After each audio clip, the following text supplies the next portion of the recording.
a lot of seats, more seats than he was allowed to have, actually. They acknowledge that he won, but for some reason you have a very strange system over there. Who are you with? Who are you with? GB News in the UK. Okay, good. But would you rather Nigel Farage would have a bigger role? Well, I think Nigel is great. I mean, I've known him for a long time. He had a great election, too. He picked up Just a number of issues of global significance. It was a very constructive exercise. Did you know the Chagos Islands, barely visible on most maps, could be the flashpoint for the next major international crisis? Keir Starmer's deal with Mauritius has set off alarm bells in Washington. Before we move on, I'd like to ask you a small favor.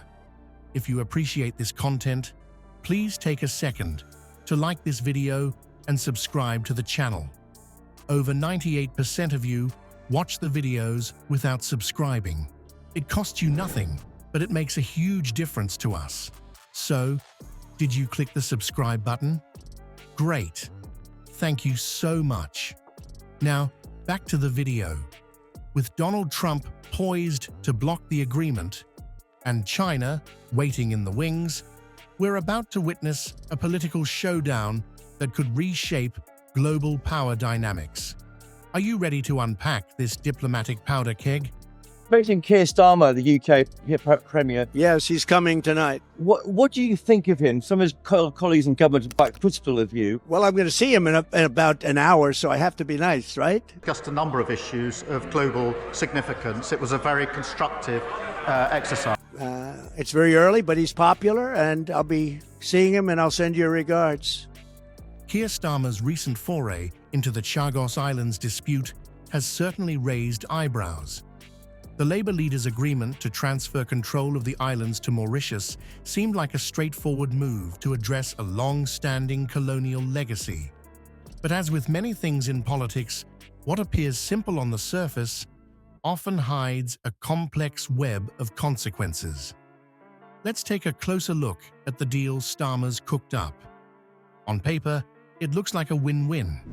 Mauritius gets sovereignty over the Chagos Islands, and the US keeps its military base on Diego Garcia through a 99-year lease. Starmer probably thought he'd scored a diplomatic victory, righting historical wrongs while maintaining strategic alliances. But has he inadvertently stepped into a geopolitical minefield? Enter Donald Trump and his team, who seem less than thrilled with Starmer's grand plan. A senior Trump advisor has described Diego Garcia as the most important island on the planet for American interests. That's not the kind of asset you want to see potentially compromised, is it? The fact that Trump's transition team is reportedly seeking legal advice from the Pentagon speaks volumes about their concerns. And then we have Nigel Farage, never one to mince words, claiming that Trump's team is appalled by the agreement. Now, we might be tempted to dismiss this as typical Farage hyperbole, but it does raise questions about the potential impact on UK-US relations. Is Starmer's diplomatic coup about to turn into a diplomatic disaster? As Wednesday's reveal approaches, the whispers of a potential Trump veto are growing louder. The UK government's argument that this deal is designed to save the Diego Garcia base is starting to look a bit shaky. After all, if the base is so crucial to US interests, why risk any change in its status quo? But here's where things get really interesting. There's talk of a possible referendum among Chagosians living in the UK. On the surface, this seems like a democratic move, but could it be a double-edged sword? A referendum could potentially delay the handover, giving Trump an opportunity to intervene before the deal is set in stone. Is this a calculated risk or an oversight that could unravel Starmer's carefully laid plans? Just when we thought Starmer's Chagos plan couldn't get more complicated, enter the dragon. China's growing influence in the Indian Ocean has set off alarm bells in Washington, and suddenly, those specks of land in the middle of nowhere are looking like the most important real estate on the planet. But what's Beijing got to do with a few islands that most people couldn't even point to on a map? Turns out, quite a lot. Secretary and I did meet President-elect Trump just a few weeks ago for dinner for about a couple of hours, and we discussed. But I actually think he's very nice. I think he ran a great race. He did very well. Who are you with? Who are you with? GB News in the UK. Okay, good. But would you rather Nigel Farage would had a bigger role? Well, I think Nigel is great. I mean, I've known him for a long time. He had a great election, too. Picked up.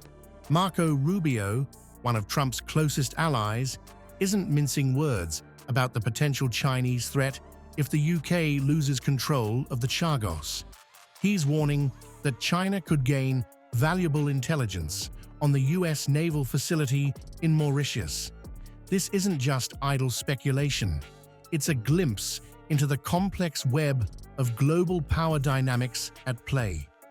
Rubio's concerns paint a picture of a world where even the smallest territorial shifts can have massive repercussions for international security. But Rubio isn't the only one sounding the alarm. Mike Waltz, another Trump loyalist, is painting an even grimmer picture.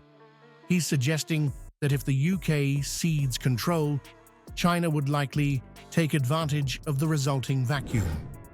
It's the kind of statement that makes you wonder, are these legitimate concerns, or is this just political scaremongering? After all, it wouldn't be the first time politicians have used the specter of foreign threats to further their own agendas. The plot thickens when we consider Mauritius's friendly relations with China. Suddenly, Starmer's deal looks less like a simple bilateral agreement and more like a potential geopolitical powder keg.